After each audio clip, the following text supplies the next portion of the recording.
ചെറിയ കുട്ടികൾക്ക് പാട്ടാ ഇഷ്ടം. ചെറിയ കുട്ടികൾക്ക് വേണ്ടി ഞാൻ അതൊരു പാട്ടാക്കി പാടാം. ചെറിയ കുട്ടികളൊന്ന് കൈവെക്കൂ. കുട്ടികളെല്ലാരും ഒന്ന് കൈവെക്കൂ. സ്കൂളിലൊക്കെ പോകുന്ന കുട്ടികൾ ഉറങ്ങിപ്പോയെന്ന് തോന്നുന്നല്ലേ?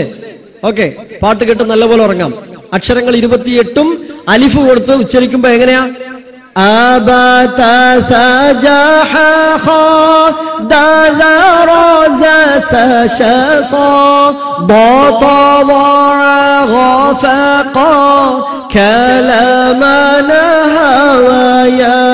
എത്ര കൃത്യമാണെന്നറിയോ?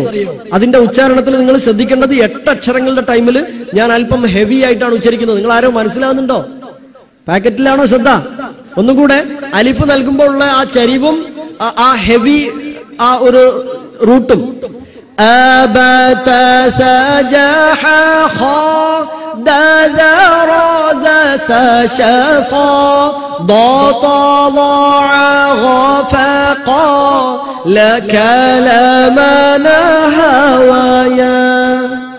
ഏത് പാട്ടാങ്ങ് ഓർമ്മ വരുന്നത്? ആയിക്കോട്ടെ, തജ്വീദ് അങ്ങനെ കൃത്യമായി നമുക്ക് പഠിക്കാം. നൂനും മീമും ശബ്ദ് വരുമ്പോ നമുക്ക് റബ്ബ് എന്ന് പറയുമ്പോ റബ്ബ് അല്ലെ, റബ്ബുന റബ്ബുസ് സമാവാതി. എന്നാൽ ഇന്ന എന്ന് പറയുമ്പോ നമ്മൾ അതേപോലെ ഇന്നല്ലാഹ എന്ന് പറഞ്ഞു പാടില്ല, അല്പം കൂടെ മണിക്കണം. എങ്ങനെ പറയും? ഇന്നല്ലാഹ ഇന്നകും. മീമാകുമ്പോഴോ സുമ്മ സുമ്മ ഇന്നകും. നമ്മൾ പഴയ ഓത്ത് എങ്ങനെയാ? സുമ്മ ഇന്നകും ബഅദ ദാലിക ലമയ്യിതൂൻ. അത് പറ്റൂല. സുമ്മ ഇന്നകും ബഅദ ദാലിക ലമയ്യിതൂൻ. എല്ലാ സ്ഥലങ്ങളിലും കാണുന്നു.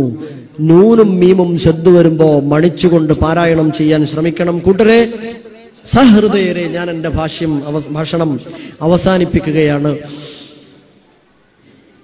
യാസീൻ എങ്ങനെ നമ്മൾ ഓതിയത്? യാസീന്റെ തുടക്കം എങ്ങനെയാ? സൂറത്ത് യാസീൻ എങ്ങനെ ഓതുക? യാസീൻ അല്ലേ? അങ്ങനെയല്ലേ? ആണോ? ഇപ്പൊ എന്തോ ഒരു സംശയം. ഊപ്പർ ചോദിച്ച് അങ്ങനെ അല്ലേന്ന് വെച്ചപ്പോ അല്ല, ആണോന്ന് വെച്ചാ ആണ്. കുട്ടികളങ്ങനെ മറുപടി അറിയാം. അല്ലേ? ആ ആണോ? അല്ല. ഇപ്പൊ രണ്ടും പറഞ്ഞൂടാ. എങ്ങനെയാ ഓതേണ്ടത് യാസീൻ? യാ എന്ന അക്ഷരത്തിന് ദീർഘമില്ല, എന്നാൽ സീനിന് ദീർഘമുണ്ട്. യാസീൻ ദീർഘമുണ്ട് എന്ന് മാത്രമല്ല 6 ലെറ്ററിന്റെ ടൈം എടുക്കണം സീനിന്. യാ എന്നതിന് 2.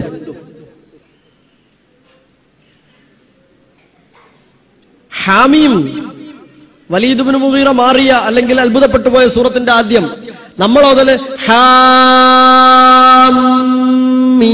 എന്നാണ്. അങ്ങനെയല്ല.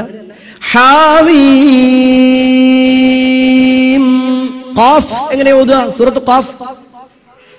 ഖാഫ് വൽ ഖുർആനിൽ മജീദ് ആണോ? അങ്ങനെയല്ല. ഖാഫ്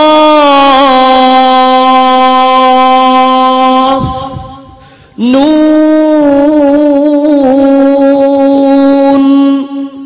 صاد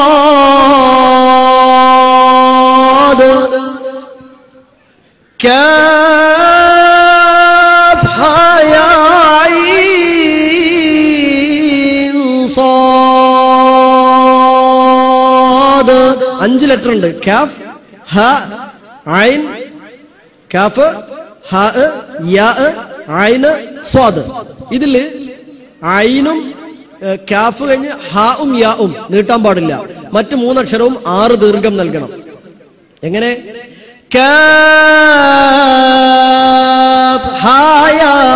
അതത്രേ പറ്റുള്ളൂ.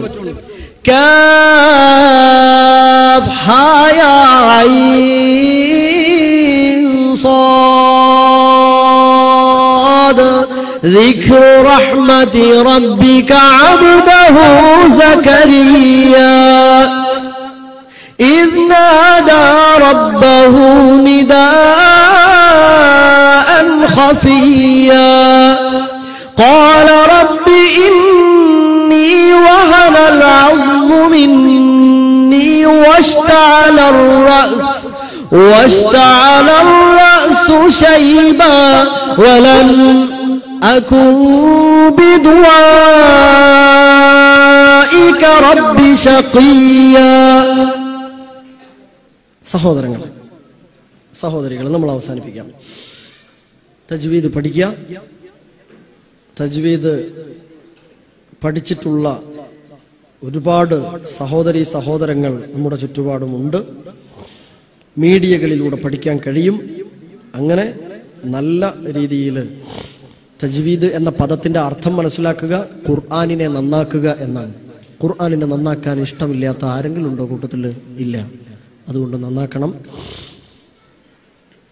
തജ്വീദോടുകൂടെ പാരായണം ചെയ്യാൻ ശ്രമിക്കണം. അർത്ഥ ആശയതലം മനസ്സിൽ